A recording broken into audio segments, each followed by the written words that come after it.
चलो उठो।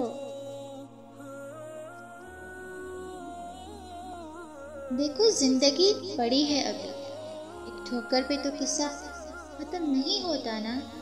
देखो तुम्हें कैसे तुम्हारे रब ने संभाल लिया है।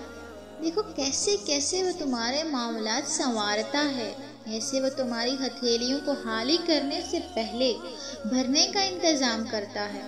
कैसे वो जज्बात की खुददारियों पर पर्दा डालता है। ये लम्हात हिम्मत हार कर ना उम्मीद हो जाने के नहीं है, और ना ही सब्र का दामन छोड़कर चीखने चिल्लाने और उसकी मसलहतों पर सवाल उठाने के हैं, बल्कि तवक्कुल रखने के हैं। याद रखो, हार जीत की जमानत होती है और हर अंधेरी रात रोशन सुबह की दलील। इसलिए ना अपने लिए और ना किसी और के लिए, तुम अल्लाह रब्बुल इज़्ज़त के लिए जियो, जिसने तुम्हें ये ज़िंदगी दी तोहफे में।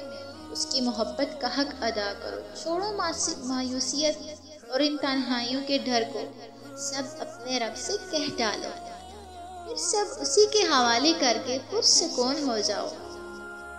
अगर जुबान से अल्फाज अदा नहीं कर सकते तो सजदा ज़ेर होकर आंसुओं के ज़रिए अपने दिल का बोझ हल्का करो। बेशक वो सब जानता है जो ज़ाहिर है और वो जो तुम्हारे सीनों में छुपा हुआ है। इन्नहु यअलमुल जहरा मिनल कौली व यअलमु मा तक्तुमून। बेशक वो जानता है जो बात पुकार कर कहो और जानता है जो तुम छुपाते हो। सूरतुल अंबिया आया नंबर 110। चलो उठो, देखो जिंदगी पड़ी है अभी।